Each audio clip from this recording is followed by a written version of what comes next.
Hello friends, स्वागत है आपका यूट्यूब चैनल कॉम्पिटिटिव वर्ल्ड में। दोस्तों, इस वीडियो में जिसका रिगार्डिंग आप लोग की बहुत सारी क्वेरीज आ रही थी कि भाई प्रीवियस ईयर कहाँ है, प्रीवियस ईयर कहाँ है, प्रीवियस ईयर कहाँ है। आप लोग को प्रीवियस ईयर देख के ही संतुष्टि मिलता, तो वो भी मेरे पास एक्चुअली था बट मिसप्लेस हो गया, डिवाइस चेंज हुआ ना, तो उसमें कहीं रह गया या डिलीट हो गया, क्या हो गया पता नहीं चला। तो काफ़ी दिन से मैं ढूंढ रहा था तो नहीं मिला, बट इधर अभी मैंने कल ट्राई किया, एम्स के वेबसाइट पे देखा लेकिन वहाँ नहीं मिला, बट एक जगह से मिल गया। ठीक है, तो यहाँ पे आज आपका मैं सेम उसके क्वेश्चंस आपको बता दूंगा इस पेपर में, किस पोस्ट का रिगार्डिंग है वो भी है। ऑफिस असिस्टेंट जो आपका पेपर हुआ था 27 अगस्त 2023 शिफ्ट 1 में जिसका पेपर हुआ था, उसका ये रहने वाला है। इसमें आपको 80 क्वेश्चन मिलने वाले हैं, जिसमें आपको 40 क्वेश्चन डोमेन के रहेंगे, पिछले वाला जो सिलेबस था उसके अकॉर्डिंग है क्वेश्चन पेपर, और 40 क्वेश्चन डोमेन के रहने वाले। किसके लिए इम्पोर्टेंट होने वाला है, तो जिनके पेपर में भी डोमेन पार्ट आ रहा है और जहां आपको CCS रूल्स, FRSR और इसके अलावा जो भी देखने को मिल रहा है वो है। और ये पेपर आपका एम्स CRE का ही है, ठीक है, जो कि 27 अगस्त 2023 को हुआ था। ठीक है, तो आप लोग इसके लिए बेताब थे तो वो आ गया है वीडियो। अब वीडियो कम से कम पूरा देख लीजिएगा। मैं हर एक क्वेश्चन को पूरा एक्सप्लेन नहीं करूँगा, ये क्वेश्चन बस आपके लिए। और ये क्वेश्चन का PDF अगर आप लोग मांगोगे, PDF मांगोगे, मैं PDF दूंगा, बट उन्हीं को दूंगा जिन्होंने फॉर्म अप्लाई कर रखा है। तो अगर आप PDF लेना चाहते हो, लेना क्या चाहते हो, मैं ऐसा फ्री में डालने वाला नहीं हूँ। क्या पता मैंने फ्री में टेलीग्राम में डाला और वहाँ से कोई पेड देने लग गया, और मैं ऐसा कुछ इसके लिए चार्ज भी नहीं करूँगा। मैं बस इतना कह रहा हूँ कि जिन्होंने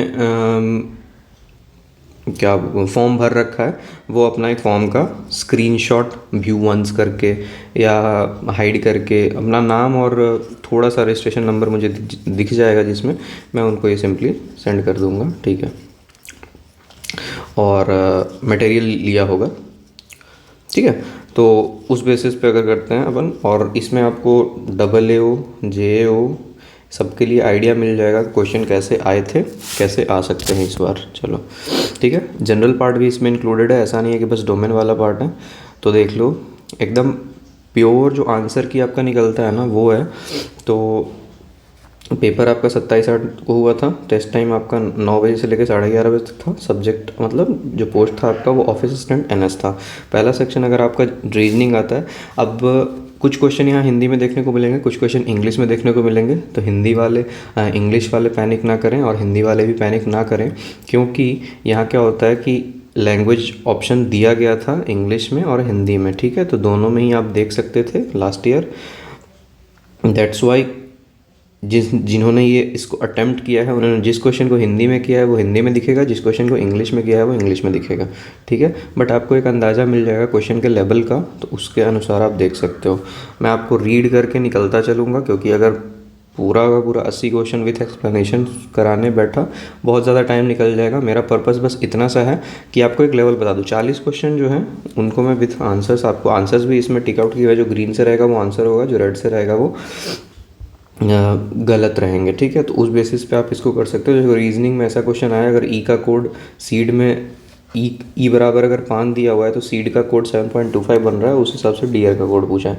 रीजनिंग में जो जनरल पार्ट होता है ना, उसमें आपको बहुत अच्छे लेवल का क्वेश्चन नहीं पूछता, मतलब जनरली पूछता है। अगर आप थोड़ा भी कर रखे हो या थोड़ा भी कर लोगे अभी से, जैसा कि मैंने कहा है SSC का प्रीवियस ईयर सॉल्व कर लोगे, या बहुत सारे स्टूडेंट जो SSC के बैकग्राउंड से हैं वो सॉल्व कर लोगे तो ठीक रहेगा। ठीक है, निम्नलिखित में से कौन सा उपरोक्त, अब इसमें से क्या है, निम्नलिखित में से कौन सा विकल्प उपरोक्त चित्र का अपने में समाहित करता है। समाहित इन द सेंस कि ये वाला जो पिक्चर है वो आपको इनमें किस में एम्बेडेड है, जिसको इंग्लिश में एम्बेडेड बोलते हैं ना, तो किस में एम्बेडेड है। तो इसका आंसर यहाँ पे ये है, देखोगे ये वाला ऐसे बनेगा। ठीक है, तो उस इस तरह के क्वेश्चंस आपको देखने को मिल जाते हैं। In the following will mention at the conclusion of the statement. आपको ये स्टेटमेंट वाला दिया गया है, ये आपका क्या है, सिलॉग्स है। सिलॉग्स, इसको आप जो या तो डायग्राम से बना सकते हो या ट्रिक से बना सकते हो। ये आपका मिसिंग नंबर आ गया। ठीक है, यहाँ पे 6 है, 13 है, 28 है, या 59 है, 122 है, तो कैसे चलेगा? आपको पैटर्न जो जो मुझे विद इन सेकेंड्स पता चल जाएंगे, मैं बता दूंगा।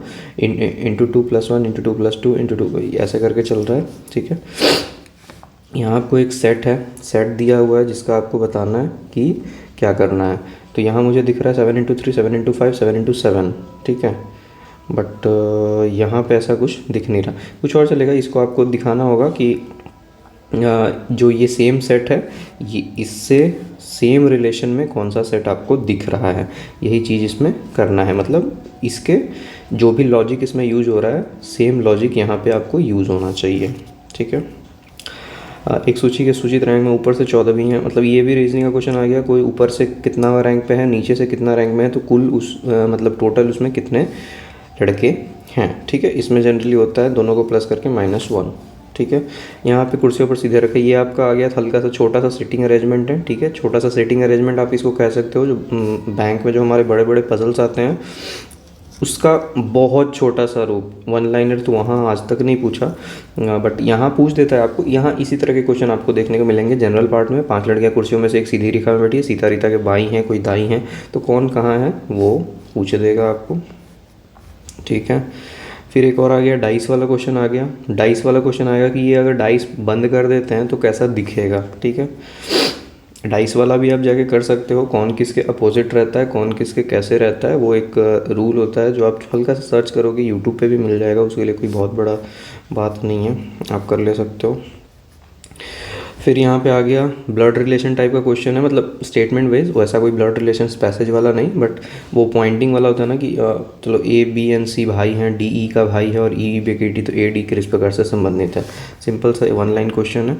ABC और D में कौन सी आकृति आकृति 1 के समान है, मतलब इसके समान पूछ रहा है। समान इन द सेंस एक तरह से आप इक्वल कह सकते हो, या उसमें कोई चेंज नहीं हो सकता, ऐसा कह सकते हो। ये पोजीशन जहाँ है, ये पोजीशन जहाँ है, वो बिल्कुल वहाँ होना चाहिए। तो उस बेसिस पे कौन आपको समान दिख रहा है। तो समान दिखने का मतलब जैसे आप पिक्चर को रोटेट करोगे वैसे आपको वो दिख जाना चाहिए, आकृति 1 के समान है। तो इस तरह का क्वेश्चन आपको देखने को मिलता है। अब देखो ये पार्ट था आपका रीजनिंग का। कितने क्वेश्चन यहाँ देखने को मिले आपको? 10। आप लोग ये सब नोट डाउन करते रहना, उस बेसिस पे आपको अंदाज़ा लिख जाएगा। रीजनिंग के यहाँ 10 क्वेश्चन आपको देखने को मिले, जबकि ये 80 नंबर का 80 नंबर का पेपर था ये। इस साल तो आपको 100 नंबर दिया गया है नोटिफिकेशन में, जिसमें से 75 नंबर वो है। पिछली बार 40 में मिसलेनियस था, जो कि अभी हम देख रहे हैं, और 40 में डोमेन था, ठीक है। 80 क्वेश्चन ही आए थे ऑफिस असिस्टेंट के पेपर में। इस बार अगर 100 आते हैं तो 75-25 का बाइफर्केशन है। उस हिसाब से आप इसके अनुसार अंदाज़ा लगा सकते हो किस सेक्शन से कितना क्वेश्चन पूछा जा सकता है, ठीक है।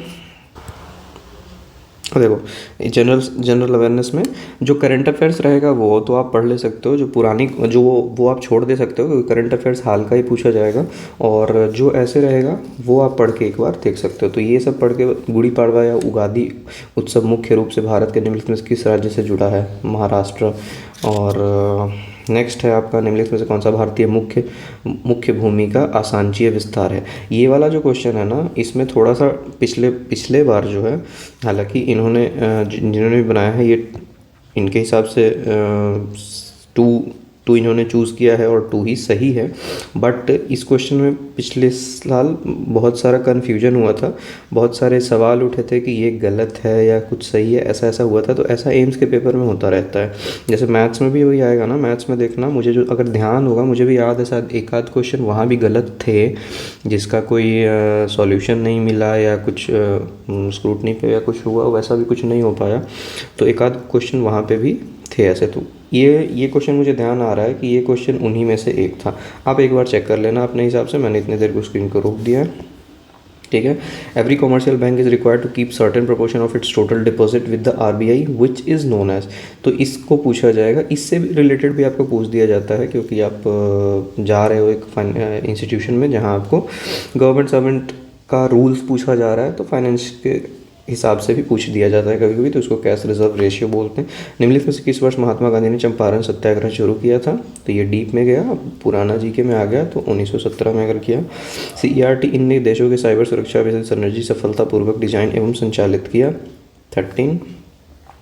अब देखो यहाँ पे कितना आया आपका, 5 क्वेश्चन आ गया GA में।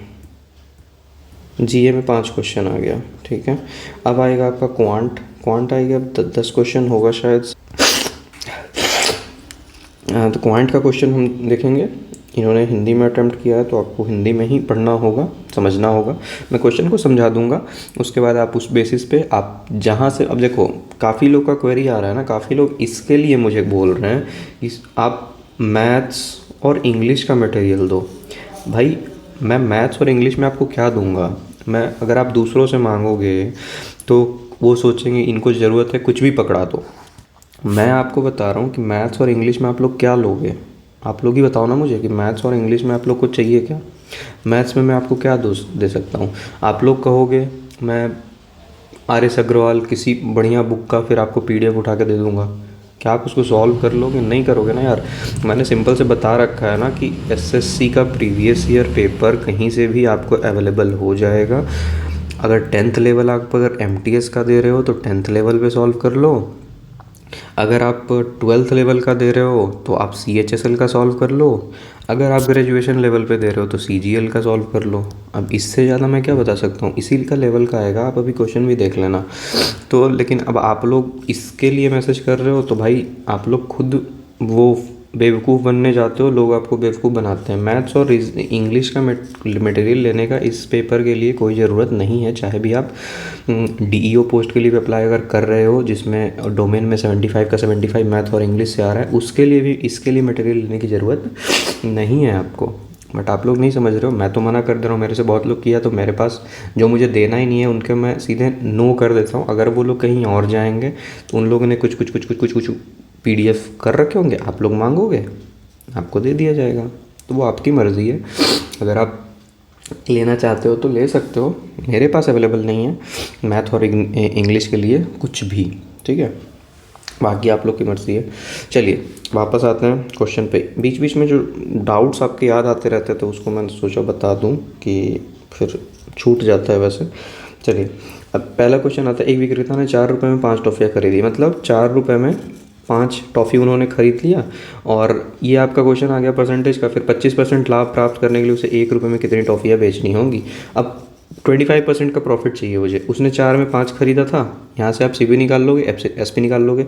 अब प्रत्येक प्राप्त करने के उसे 1 रुपये में कितनी टॉफ़ी। अब उसे 25% लाभ प्रताप, मतलब ओवरऑल आप 25% का प्रॉफिट निकालोगे, उसके बाद जाके एक टॉफ़ी का प्राइस निकाल लोगे, हो जाएगा।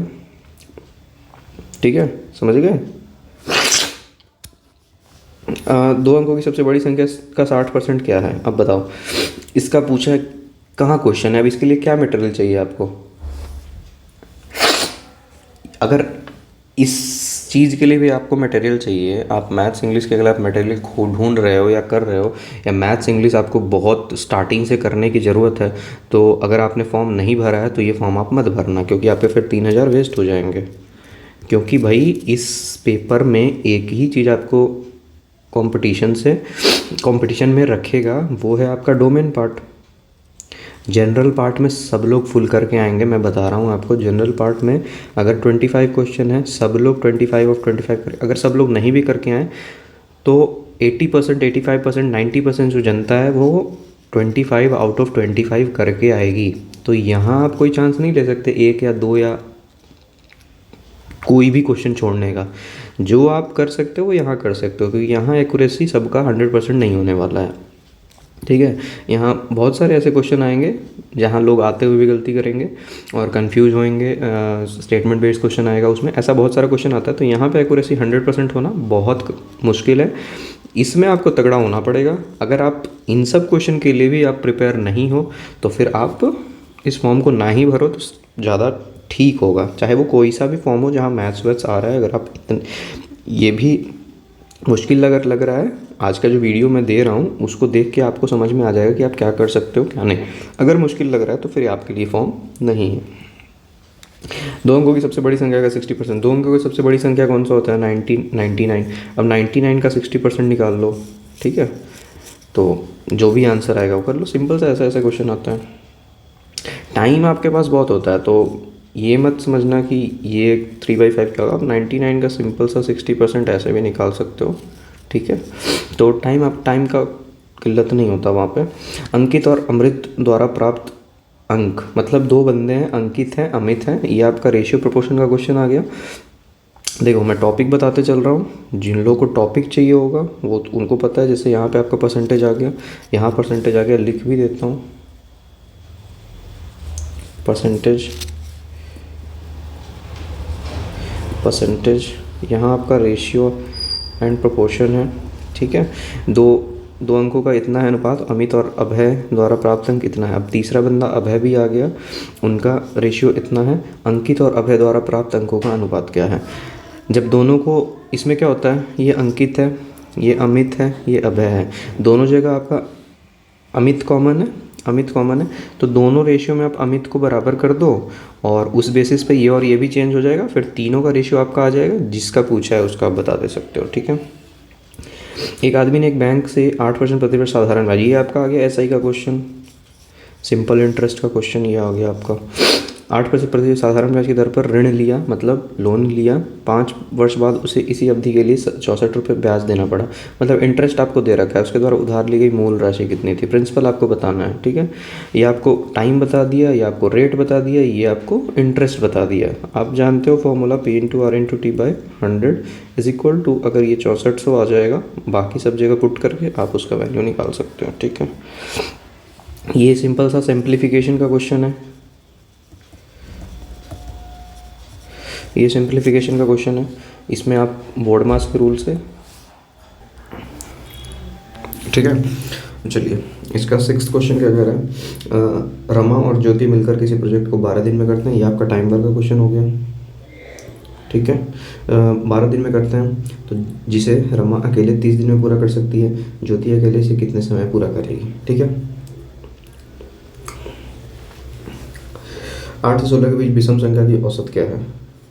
इसमें आपको सिंपल सा क्वेश्चन हो गया, विषम संख्या शायद ऑड नंबर को बोलते हैं, शायद नहीं, शायद नहीं, 90% कन्फर्म हूँ, बट आप देख लेना।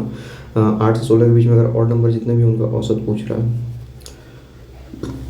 वृत्ताकार घड़ी का क्षेत्रफल अगर 300 सेंटीमीटर, इसका परिधि ज्ञात कीजिए। अब थोड़ा सा मुझे अगर दिक्कत हो तो उसके लिए माफ़ कीजिएगा। वृत्ताकार शायद तो गोल होगा, या नहीं, वृत्ताकार शायद, वृत्त मतलब स्क्वायर होता है। इसका अगर क्षेत्रफल दिया मतलब एरिया 314, परिधि मतलब क्या पेरीमीटर होता है क्या। देखो तो मैंने मैथ्स को इंग्लिश बैकग्राउंड से पढ़ा, तो दैट्स वाई थोड़ी सी दिक्कत होती है, बट प्रीवियस ईयर क्वेश्चन में ये हिंदी में मिल रहा है तो मैं कुछ नहीं कर सकता। सो उसके अनुसार अगर आप लोग देख लीजिएगा इसको क्या बोलते हैं। वृत्ताकार शायद स्क्वायर को ही बोल सकते हैं शायद, लेकिन स्क्वायर को कैसे बोलेंगे, हाँ स्क्वायर को ही बोलेंगे अगर पॉइंट में आंसर आ रहा है ना फिर तो। चलिए मतलब इससे क्वेश्चन आता है, कहने का मतलब मेंसुरेशन से। आप थोड़ा सा कॉपरेट कर लीजिए, क्योंकि इस मैथ्स मैंने हिंदी से नहीं पढ़ा, तो कुछ कुछ वर्ड्स हैं जो हिंदी का एग्जैक्ट मीनिंग नहीं पता। वैसे तो कुछ कुछ समझ में आ जाता है, बट जो एग्जैक्ट वर्ड होते हैं जो कुछ उसमें थोड़ी सी समस्या हो जाती है, दैट्स वाई। तो लेकिन आपको ये पता चल रहा है कि ये मेंसुरेशन का क्वेश्चन है, तो मेंसुरेशन का एरिया, पेरीमीटर, वॉल्यूम, इन सब के फॉर्मूला आप याद कर लेना कभी भी। मतलब ये तो आया, मान लो स्क्वायर ना होगा, सर्कल से होगा, किसी से होगा, सिलेंडर, तो आपको क्वेश्चन किसी से भी देखने को मिल जाता है, ठीक है। निम्नलिखित में से कौन सा 110 के वर्ग के मान के बराबर है।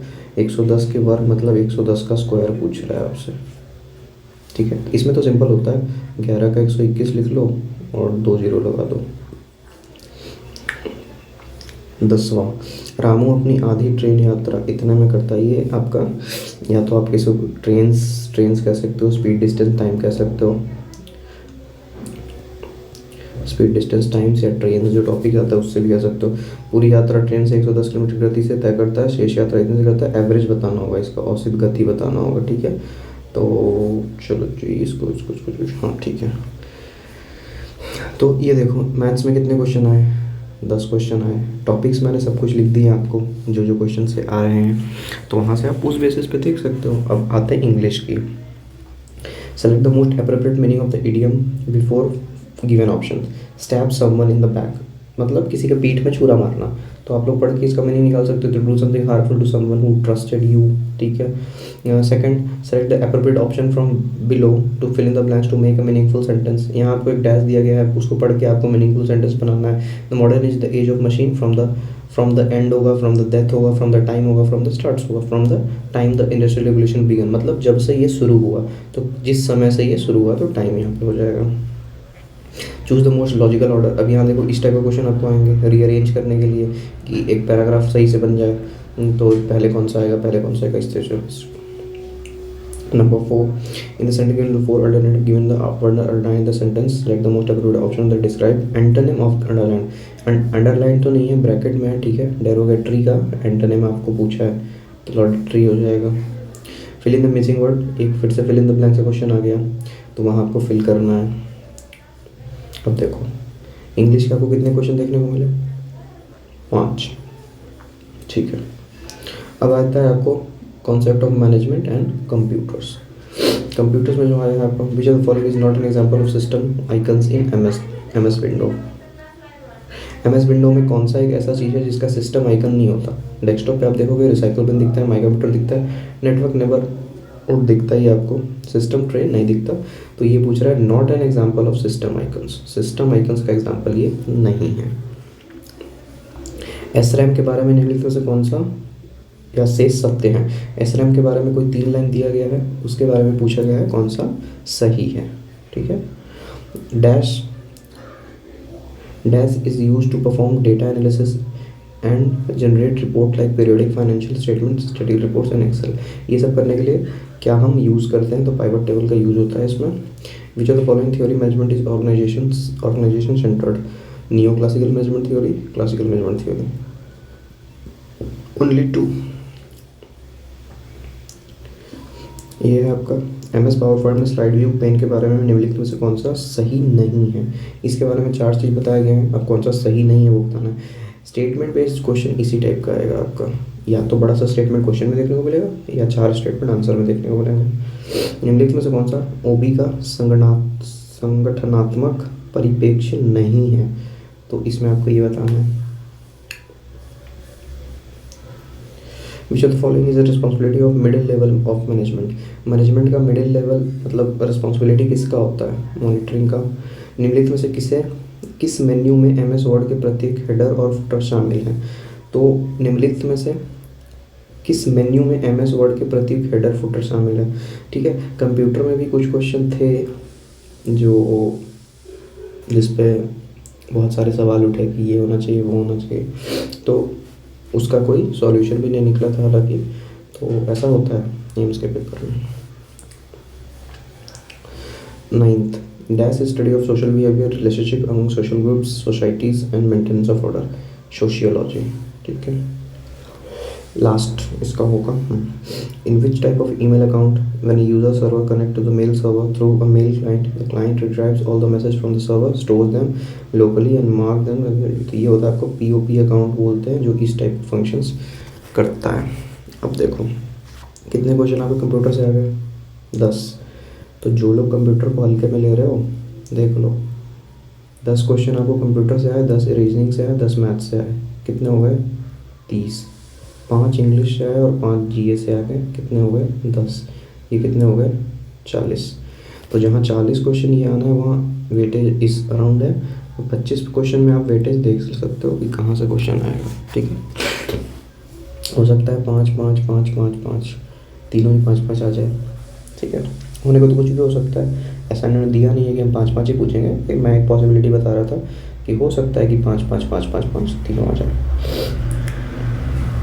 अब देखिए सेंट्रल गवर्नमेंट सर्विस रूल्स की बातें आ गई। सेक्शन यहाँ पे दिख रहा है आपको। अब यहाँ इन्होंने हिंदी में अटेम्प्ट किया, भाई मेरी गलती नहीं है, मुझे मत बोलिएगा कुछ भी, लेकिन हिंदी में इसको पढ़ने में आसानी होगा, तो समझ तो आप लोग जाओगे ही। यदि किसी सरकारी कर्मचारी की पिछली छमाही के अंत में जमा छुट्टी को अगले छमाही के आगे बढ़ाया जाएगा, तो अधिकतम छुट्टी सीमा का कुल राशि कितनों दिन अधिक नहीं होनी चाहिए, 300 से अधिक नहीं होनी चाहिए। वेतन प्रशासन से प्रचलित बाजार दर प्रभाव के पहचान और विश्लेषण करने का तीसरा चरण क्या है। तो इसमें आपको ऑप्शंस देखने को मिल रहे हैं। इसमें संस्थागत श्रम बाजार आपूर्ति शामिल है, जहाँ श्रमिक सरकारी कर्मचारी अतिहित सुरक्षा उद्देश्य से ट्रेड यूनियन के खुद को संगठित करते हैं। तो ये हो जाएगा, इस तरीके क्वेश्चन आ जाएगा। ये देखो जैसे बड़े बड़े सेंटेंस है ना, बड़े बड़े, इसी को बोलते हैं स्टेटमेंट बेस्ड। मतलब ऐसे ऐसे क्वेश्चन आएंगे जो आपको कन्फ्यूजन थोड़ा क्रिएट कर देगा अगर आपको प्योर नॉलेज नहीं है तो। तीसरे वेतन आयोग के सेवानिवृत्त लाभों के बारे में निम्नलिखित में से कौन सा सही है।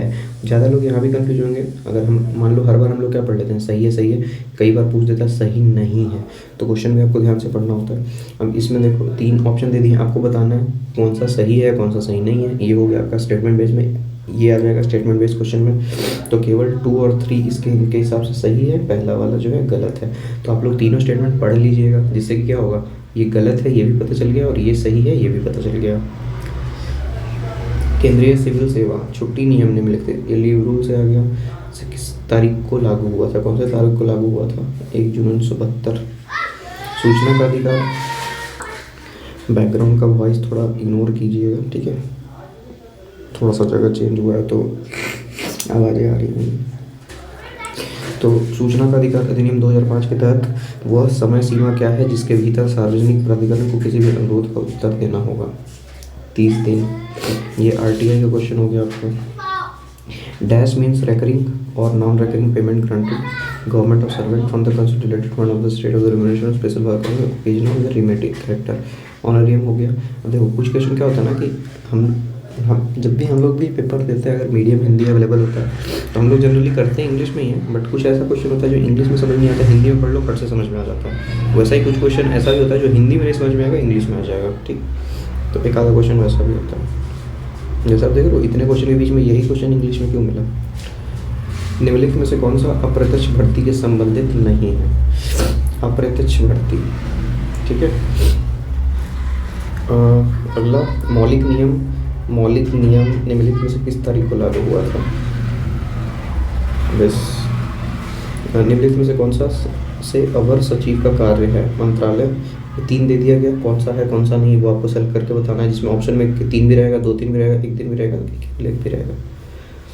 किस वर्ष से रेल बजट का आम बजट मिला दिया गया, बताओ। ये ऑप्शन इतने नज़दीक रहेंगे कि आप छाट भी नहीं पाओगे अगर आपको प्योर याद नहीं है तो। निम्नलिखित में से कौन सा व्यक्तिगत वेतन का सही परिभाषा है, व्यक्तिगत वेतन का सही परिभाषा आपसे पूछा है तो वो आपको यहाँ पे बताना होगा। गंभीर हानियों की अनियमितताओं से जुड़े मामलों की सूचना निम्नलिखित में से किसे दी जाएगी, तो ये आपको वित्तीय सलाहकार, लेखा महानियंत्रक, मंत्रालय के मुख्य लेखा पदाधिकारी, तो इन सब में किसे दी जाएगी वो आपको बताना है। Leave account of every government servant serving in a vacation department shall be credited in earned leave advance to 2 installment of 5 days each of 1st and 5 June। ये तो जनवरी और जुलाई में होता है, पता ही होना चाहिए आपको। Which of the following is true about the feature about the Indian Penal Code 1860। जो लोग कह रहे थे ना कि भाई CPC और CAT हाई कोर्ट से क्वेश्चन नहीं आता, तो आई गेस ये वाला पार्ट उधर भी कवर होता है, ठीक है। ये तो IPC में भी कवर होगा, CPC IPC CAT सब में कवर होगा। तो यहाँ से क्वेश्चन एक आधा आ जाते हैं, एक आधा क्या और भी पेपर जो हुए थे लास्ट ईयर उसमें आए थे, ठीक है। तो आते हैं क्वेश्चन, ऐसा नहीं कि नहीं आते, आप नहीं बोल सकते कि नहीं आता, कुछ तो वो लोग अलग ज़रूर करेंगे जिससे कि कंपटीशन को कम किया जाए। इतना तो आप लोग सोच ही सकते हो, समझ ही सकते हो। Which of the following is the prescribed authority of government servant in the case of group C और group D post। तो कौन सा होता है इसमें, हेड ऑफ, मतलब इनके केस में इनका जो प्रिस्क्राइब्ड अथॉरिटी होता है किसके पास होता है, हेड ऑफिस के पास होता है। हेड ऑफिस नहीं, हेड ऑफ ऑफिस। निम्नलिखित में से कौन सा कार्यस्थल पर यौन उत्पीड़न की श्रेणी में आ सकता है। 2 दिया हुआ है, कोई कौन आ सकता है कौन नहीं आ सकता है, दोनों आ सकता है, वो आपको बताना था। टूर्नामेंट आदि विशेष अवसरों को छोड़ के डैश के बाद कार्यालय भावनाओं से कोई इंडोर गेम नहीं खेला जाना चाहिए, शाम 7 बजे, ठीक है। Which of the following is true about obligatory department examination। 2 option examination है, इसमें कौन सा ट्रू होगा आप लोग खुद देख सकते हो। मैंने जो बोल रहा था कि स्टेटमेंट बेस्ड क्वेश्चन भर के आएंगे, अब सिर्फ वही दिखेगा आपको, ठीक है। तो इसलिए जो लोग कह रहे थे कि भाई इतना बड़ा बड़ा पेजेस का बुक है या इतनी बड़ी बड़ी पीडीएफ है, कैसे होगा कैसे होगा, भाई कुछ भी होगा, करना ही पड़ेगा। अगर एग्ज़ाम के इतने दिन पहले आपको नोटिफिकेशन दिया गया, उसके बाद समय नहीं दिया गया, तो उसमें किसकी गलती है मैं नहीं बोल सकता। बट अगर आप एग्ज़ाम दे रहे हो तो आपको इस लेवल पे जाना होगा, इस लेवल पे, क्योंकि स्टेटमेंट बेस्ड क्वेश्चन में आप तुक्का नहीं लगा सकते, आप बहुत ज़्यादा दिमाग नहीं लगा सकते कि ये होना चाहिए। हालांकि कभी कभी क्वेश्चन में लग जाता है कि पढ़ के समझ में आ जाएगा कि ये होना चाहिए, ये नहीं होना चाहिए, ये होना चाहिए, ये नहीं होना चाहिए, but most of the time नहीं हो पाता। तो आप खुद देख लो स्टेटमेंट बेस के कितने क्वेश्चन आ गए, नीचे भी वही है।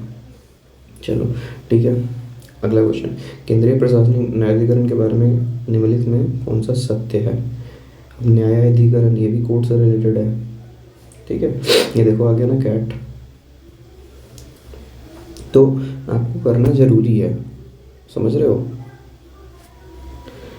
ये 3 क्वेश्चन है, 3 स्टेटमेंट है, सॉरी, इसमें से बताना है कौन सा सही है कौन सा गलत है। उच्च न्यायालय ये भी देख लो। मैंने कमेंट्स भी काफ़ी लोग पढ़े, जो लोग पूछ रहे हैं वो लोग सिंपली उनको बता देना कि भाई नहीं आएगा इससे, क्योंकि मेंशन नहीं है, ठीक है भाई। मेंशन लास्ट टाइम आया था, उस बेसिस पे बताऊँ, लास्ट टाइम भी पर्सनल जब होता था तब मेंशन हुआ करता था एकदम टॉपिक वाइज, टॉपिक। सीआरई आया है उसमें मेंशन नहीं है, क्योंकि पहले पर्सनल लेवल पे पेपर होते थे ना, तो बाहर के बच्चे कम आते थे। जैसे मान लो पटना में वैकेंसी निकला है तो साउथ के कम आएंगे, साउथ का निकला है पटना के कम जाएंगे, लेकिन ओवरऑल ऑल इंडिया का निकल रहा है ना, तो सब लोग भरेंगे। उस बेसिस पे उनको कहीं तो कंपटीशन को कम करना होता है, तो कहीं ना कहीं आउट ऑफ द बॉक्स देंगे ही कुछ ना कुछ, ठीक है। स्टेटमेंट बेस्ड ये भी था, देख लो आप, स्टेटमेंट बेस्ड क्वेश्चन 3 स्टेटमेंट दिया, उसमें बताना था आपको। यहाँ फिर से आपको स्टेटमेंट देखने को मिल गया, विच of the following is true और द ऑब्लिगेटेड डिपार्टमेंटल एग्जामिनेशन। अच्छा हम लोग पीछे चलेगा क्या, अच्छा रिपीट हो गया क्या एक क्वेश्चन 19-20, चलो कोई बात नहीं। 19 वाला देख लिया था ना, उच्च न्यायालय के न्यायाधीश कार्यालय के बारे में, हाँ ये वाला भी हो गया था। 21 पेज नंबर कौन सा, 19, ये देखो अब यहाँ पे निम्नलिखित कौन सा आईपीसी के अंदर क्षेत्र का अधिक छूट है। यहाँ भी स्टेटमेंट बेस्ड आ गया, अब इसमें भी कौन सा छूट है, तो केवल वो, केवल 3, 2, 3, 1, 3, ऐसा आपको आएगा कंफ्यूजन क्रिएट करने के लिए, ठीक है। अब आया which of the following is paid to employees in compensate for the loss of real income cost by increase in the cost of living due to, तो ये तो सबको पता है, डीए मिलता है, DNS allowance. Which of the following are the fringe benefit provided in employ by the government. 3 है, कौन कौन सा होता है, 1, 2, 3 सारा का सारा होता है। निम्नलिखित में से कौन सी ऐसी जानकारी है जिसे किसी भी नागरिक को देने बाध्यता की छूट जारी रहेगी। ये दोनों फिर से स्टेटमेंट आपको आ गया। Which of the following bodies are established by the government in which the majority shares are held by President of India and his or his nominees? Public sector, PSU. In which of the following case does not employee become eligible for daily allowance? 2 है, अब किस case में daily allowance के eligible नहीं है। Receiving national awards, participate in sport culture, दोनों के लिए नहीं है।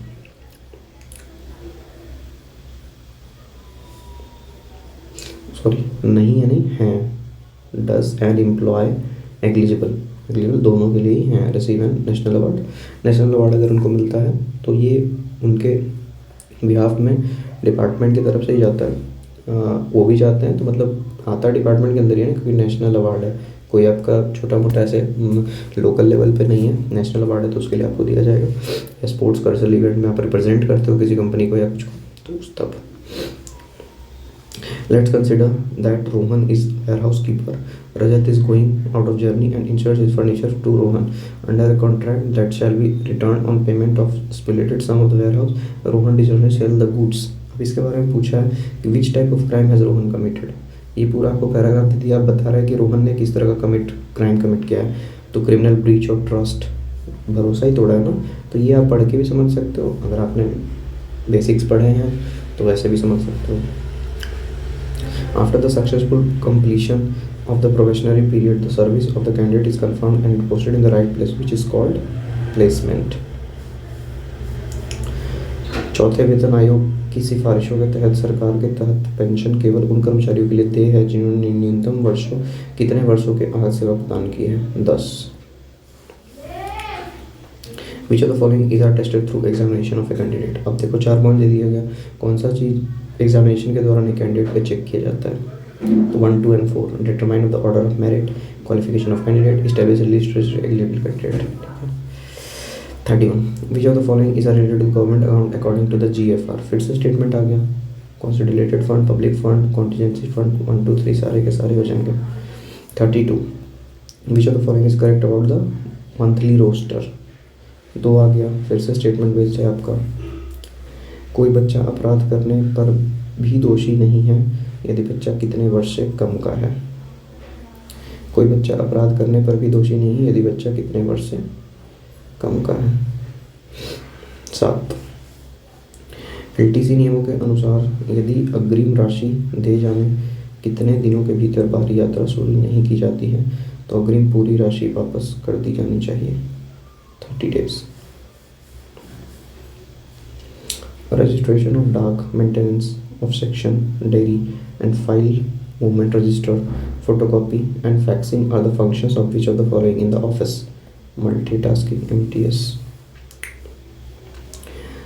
CSS नियम निम्नलिखित में से किस सरकारी कर्मचारी पर लागू होते हैं? Railway board. अभी यहाँ 3 है, फिर से स्टेटमेंट बेस्ड आ गया. 37. Department of the government of India are notified in which schedule? किस शेड्यूल में आता है? फर्स्ट में आता है.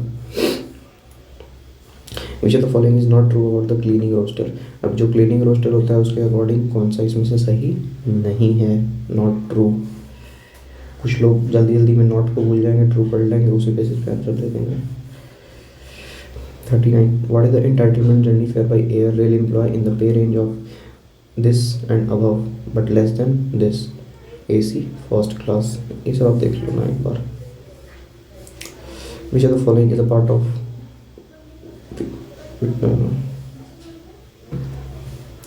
इस तो कम ही हो गया है आपका, थोड़ा सा कंफ्यूज था. चलो ठीक है. Which of the following part of pension covered in the lump sum to be received on retirement? Gratuity. फिर से आपका एक आ गया कि which of the following is true about the office memorandum and communication in the office? 3 दे दिया गया, फिर स्टेटमेंट बेस्ड है. अब इसमें कौन सा सही होगा, कौन सा गलत होगा? इस टाइप के क्वेश्चन आते हैं काफ़ी सारे. What is the nominal salary of honorary worker respect to the civil post? ₹1 per month कम से कम होना चाहिए. According to the FR, the administration can regulate power of the subordinate authority with respect to all matters except of following: creation post write-up. ये भी आ गया आपका statement based.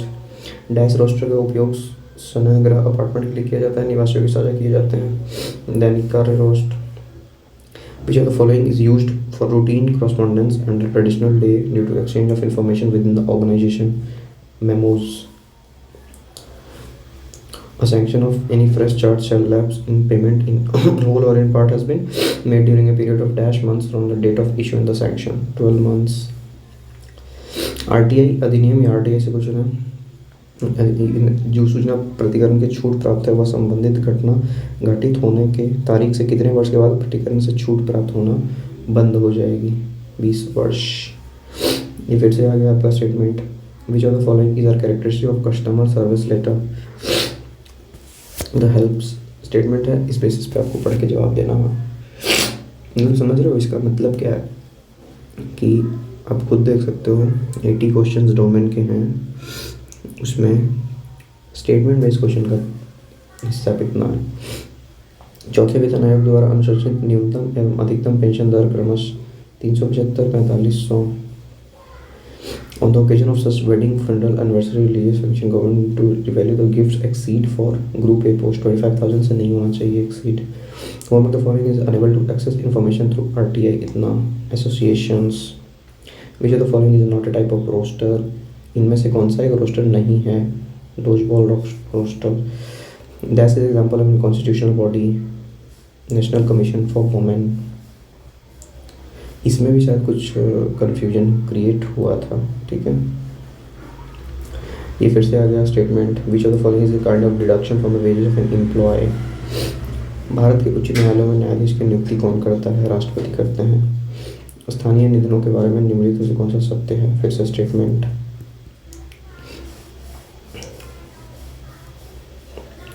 निम्नलिखित में से कौन सा कथन सत्य है? Statement, if a government servant is unable to submit an application medical certificate on the account of disability, then such application medical certificate may be signed submitted by which of the following। अब देखो यहाँ भी 3 statement, which of the following is used when a receipt has to be returned in original, standard receipt under the copy sent to the department office for information or action, endorsement। निम्नलिखित में से कौन सा एक प्रकार का urgency grading नहीं है जिसका उपयोग इतना स्थगित, इसका इंग्लिश क्या होगा वो आप लोग देख लीजिएगा। स्थगित का तो मतलब रुका हुआ ऐसा हो सकता है। यदि किसी व्यक्ति को रोजगार नियोक्ता द्वारा या उसकी ओर से समाप्त कर दिया जाए तो अर्जित मंथली का भुगतान उस दिन के दूसरा कार्य दिवस समाप्ति होने से पहले किया जाएगा। रोजगार समाप्त किया गया है, ठीक है। CCS छुट्टी नियमों के अनुसार किसी भी सरकारी कर्मचारी को कितने वर्ष से अधिक की निरंतर अवधि के लिए किसी भी प्रकार की छुट्टी नहीं दी जाएगी? 5 वर्ष। 5 वर्ष आप रह सकते हो, उसके आगे नहीं दी जाएगी। Which of the following is are qualification needed appointed as a जज ऑफ द हाई कोर्ट। अब देखो 3 आ गया, कौन से होने चाहिए वो आपको बताना है। संरक्षण प्रणाली के बारे में निम्नलिखित में से कौन सा सही है? पहला, दूसरा, कौन सा सही है? Statement based again. उपयोगकर्ता शुल्क के बारे में निम्नलिखित में से कौन सा सही है? फिर से स्टेटमेंट बेस्ड अगेन।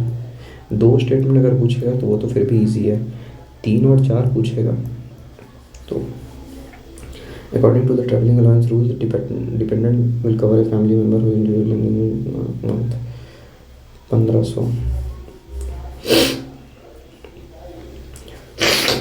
अब यहाँ पे आ रहा है आपको, यदि किसी PIO को ऐसी जानकारी के लिए अनुरोध प्राप्त होता है जिससे तीसरे पक्ष से संबंधित है उसके द्वारा प्रदान की गई है, तो कितने दिन के भीतर ऐसे पक्ष को अनुरोध प्रतिकरण के बारे में सूचित करते हुए लिखित नोटिस देना चाहिए? 5 दिन। 68 किसी निरीक्षक को जानबूझकर बाधा डालने के किसी प्रतिष्ठितकरण कर्मचारी को उसके उपस्थित होना या उसके पीछे पाना के दंड है। जुर्माना 50 रुपये से कम नहीं और 250 रुपये तक बढ़ाया जा सकता है। ये भी आपको एक स्टेटमेंट बेस्ड क्वेश्चन में ही आएगा अगर आपको डीप नॉलेज नहीं है तो, क्योंकि सब 30, 35, 50, 25 ऐसे ही है ना। निम्नलिखित में से कौन सा अपराध के चरणों का सही क्रम है? मतलब जो क्राइम है उसका जो स्टेप वाइज स्टेप करें कि कैसा कैसा कैसे कैसे होता है। पहले इरादा होगा, फिर तैयारी होगी, फिर प्रयास होगा और फिर इसका सिद्धि होगा, मतलब कंप्लीशन होगा। तो ऐसा आता है। तो ये सब क्वेश्चन हार्ड नहीं है, ये आप पढ़ के कर सकते हो। GFR नियम 2017 के अनुसार आग, चोरी, धोखाधड़ी आदि के कारण सरकार संपत्ति के नुकसान का मूल्य क्या है जिसकी रिपोर्ट जांच के लिए पुलिस को दी जाएगी? ये होगा आपको 50,000 रुपये से ऊपर। एक कर्मचारी के लिए हर साल कितने बीमारी या आकस्मिक छुट्टी पाने के अधिकार हैं? 12 दिन। अब इसमें भी इसको भी आप ऐसे कर लीजिएगा स्टार मार्क। आकस्मिक छुट्टी,